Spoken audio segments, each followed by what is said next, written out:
E aí, galera do curso Enem do canal Química em 12, vamos mais além agora em propriedades da matéria, mas a gente está falando das físicas, porque são aquelas propriedades que o Enem prefere.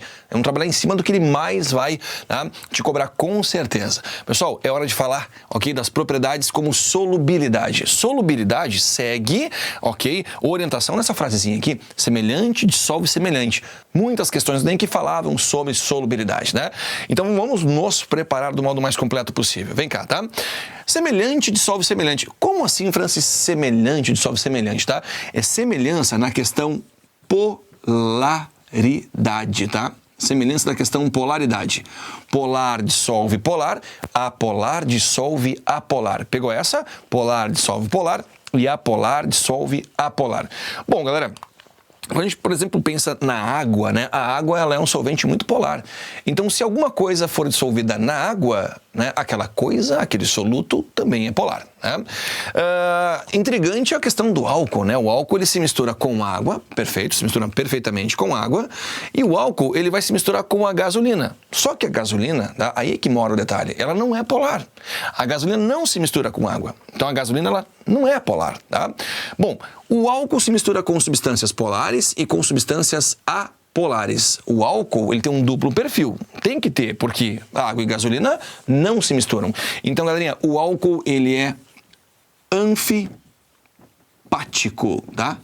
Ok? O álcool, ele é anfifílico.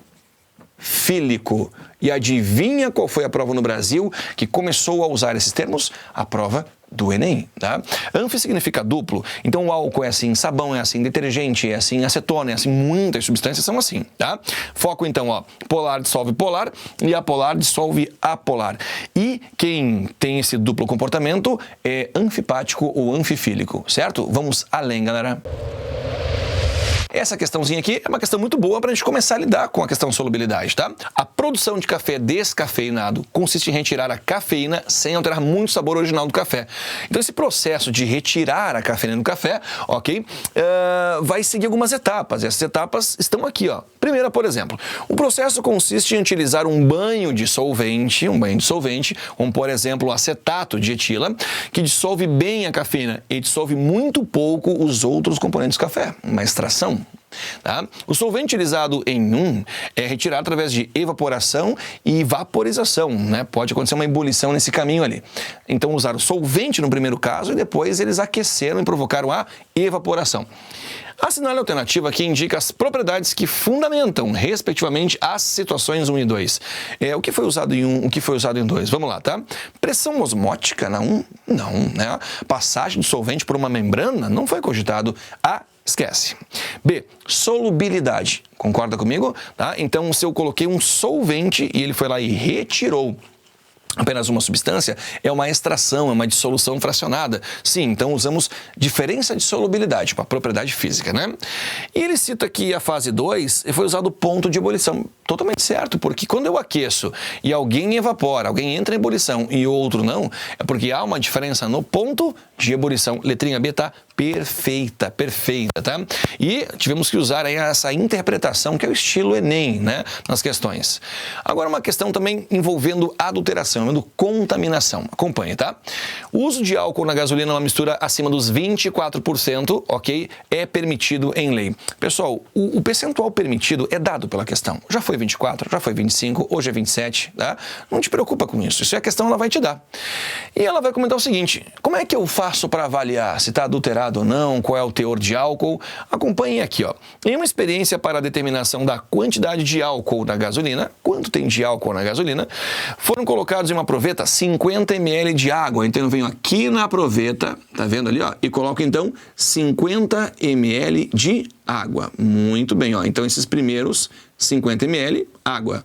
Até porque a água é mais densa, então ela ficaria assim embaixo na proveta. E foram colocados 50 ml de gasolina, totalizando esses 100 ml então. Perfeito? Tá? 50 ml de água, outros 50 ml do combustível gasolina, totalizando 100 ml. E a questão continua, tá? Sabendo-se que a medida provisória imposta pelo governo, isso é, essa gasolina tem 24% de álcool no seu conteúdo, tá? Ela quer saber o seguinte: determine o volume da fase aquosa, isso é, álcool mais água, sendo que essa gasolina está de acordo com a medida provisória. Essa gasolina tem 24% de álcool. Para você entender a história e se encontrar uma nova questão dessa, você não perder tempo, é assim, galera. O álcool prefere migrar da gasolina para a água em função de uma melhor afinidade, uma maior afinidade, né? O álcool interage fracamente com a gasolina, através daquelas interações de polo momentâneo. E o álcool interage fortemente com a água através das interações ligação ou ponte, né, de hidrogênio. Então o álcool vai migrar da gasolina para a água, tá? O que acontece? Se eu tenho essa gasolina obedecendo, né, a medida provisória, os 24%, pessoal, 24% significam o que pra gente? 24 ml de álcool dentro de 100 ml do combustível gasolina. 24% dentro de 100. Só que eu estou mexendo com 50 de gasolina. Então, se eu tenho 50 ml da gasolina, eu não vou ter 24 de álcool, eu vou ter 12, né? Metade da gasolina, metade do álcool. Se está tudo certo, então, 12 ml vão migrar da gasolina para a água. E aí, 50 de água mais 12 ml de álcool, 62 ml vai ser a fase aquosa, beleza? E aqui a fase gasolina, né? O volume dela vai diminuir e vem para 38 ml. Ok, pessoal? Então, a fase aquosa, eu teria aqui 62 ml. A letrinha A fica correta para essa questão. Muito bem. Mais uma? Vamos lá, então. Galerinha, olha que questão genial essa aqui, tá? Na seção de frutas e verduras, Tomás comprou um espinafre alegando necessitar de vitamina E para combater a anemia, enquanto Gabi preferiu frutas cítricas devido à presença da vitamina C. Tomás lembrou a Gabi a necessidade de classificar essas vitaminas quanto à solubilidade em gorduras, isso é, lipossolúvel, né? Solúvel em lipídios. E a solubilidade em água, hidrossolúvel, solúvel em água. Observando as estruturas que você pode acompanhar aqui à direita, a questão quer saber o seguinte, tá? Quem é lipossolúvel? Todo mundo, né? Quem é hidrossolúvel? Todo mundo, tá? Vamos lá, galera, vem comigo.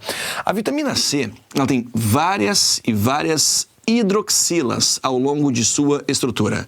Inclusive tem aqui também, ó, tá? Uma dupla O. Isso causa à cadeia uma grande polaridade, tá? Então essa cadeia aqui, ela apresenta diversos pontos, extremidades polares, tá? E a água, ela é muito polar. Então quer dizer que água, ok, vai ter um comportamento semelhante a essa vitamina no sentido interação, tá? Agora, a vitamina E, o que eu vejo é muito carbono e hidrogênio, uma parte hidrocarboneto muito grande aqui, tá? Apenas uma hidroxila, né, um grupo éter aqui e nada mais. A ausência de grupos hidroxilas, de grupos carbonilas, de grupo éter, tá? Essa ausência ao longo dessa grande cadeia baixa a solubilidade da minha vitamina. Então, pessoal, temos aqui vitamina C sendo hidrossolúvel, vai ter afinidade com água, vai ser solúvel em água, né? E a vitamina E sendo lipossolúvel, tá? Ambas são lipo? Não, tá? Ambas são hidro? Não também. A vitamina C é hidro e a E é lipossolúvel, letrinha C tá correta. Pessoal, então a estrutura da cadeia carbônica, de um jeito ou de outro, revela para você então sobre a solubilidade dessa substância. Muito bem, vamos dar um passo à frente agora. Vamos lá, tá? Galerinha, outras propriedades que a gente também tem que considerar para a prova do Enem, porque são muito industriais, tá? São muito também cotidianas. Por exemplo, tá? Aqui, dureza. Cuidado, né? Algo duro não é algo que não quebra, ok? No dia a dia a gente usa dessa maneira, mas dureza, resistência aos riscos. O diamante é uma das coisas mais duras que existe, ok? Por quê? Porque ele não quebra? Quebra. Tenta martelar em cima de um diamante. Não, né? Então ele vai quebrar. Agora, riscar um diamante é complicado, tá? Então, dureza, ok? Resistência aos riscos. Quando você risca um material com outro, o riscado ele é menos duro do que quem o riscou. Outra coisa, tenacidade, né? Uma resistência ao impacto. O aço é uma das coisas mais tenazes que existe, perfeito? Né? Então ele não quebra tão facilmente, ele aceita o impacto ali, né? Ele resiste a isso.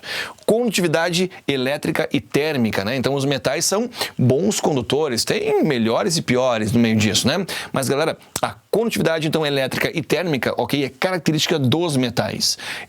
Mas até existe elemento não metálico que é bom condutor. O grafite é bom condutor elétrico, né? O diamante conduz, por exemplo, calor, e não são metais, mas os metais lideram esse ranking, né? Muito bem, galerinha. praticar um pouquinho? Olha só, essa questão fala assim: a grande utilização dos metais demonstra a sua importância para a humanidade e decorre do fato de as substâncias metálicas apresentarem um conjunto de propriedades que lhes são características, né? O grupo apresenta um pacote de características. Considere as informações abaixo que justificam de forma adequada propriedades típicas dos metais, com base no modelo do mar de elétrons, né? Por que mar de elétrons? Porque você vai ter, na verdade, uma infinidade de elétrons de comportamento errante, como é a água do mar, né? Metais apresentam geralmente elevados pontos de fusão. Sim, com algumas exceções, como o mercúrio, mas o ponto de fusão geralmente é alto, devido à grande estabilidade do retículo cristalino metálico, né? Então a gente tem uma grande atração entre esses metais e isso gera alto ponto de fusão na maioria. A boa condição de calor ocorre, pois o aquecimento aumenta a vibração dos íons positivos, tá? Possibilitando que eles capturem elétrons livres. Não, pessoal, tá? A condução de calor e corrente elétrica é em função da liberdade dos elétrons, perfeito? Da liberdade dos elétrons e não dos íons positivos, né? Não também do núcleo do átomo, não é por aí. A boa condução de eletricidade é explicável, pois a aplicação de uma diferença de potencial provoca uma movimentação ordenada de elétrons livres. Pessoal, então o que acontece? Quando você, por exemplo, agita um pouco de água, todo aquele conjunto se agita, né? Por quê? Porque há uma interligação entre as moléculas, numa analogia, tá? Quando eu, então, excito os elétrons, essa excitação é repassada, porque eles são livres. Quer dizer, a primeira e a terceira estão corretinhas. Galera, então, do curso Enem do canal Química em 12, pegue o seu material, ok? Faça as questões, pratique para tudo ficar mais claro e vamos avançando a cada aula. Um abraço para vocês. Tchau, tchau.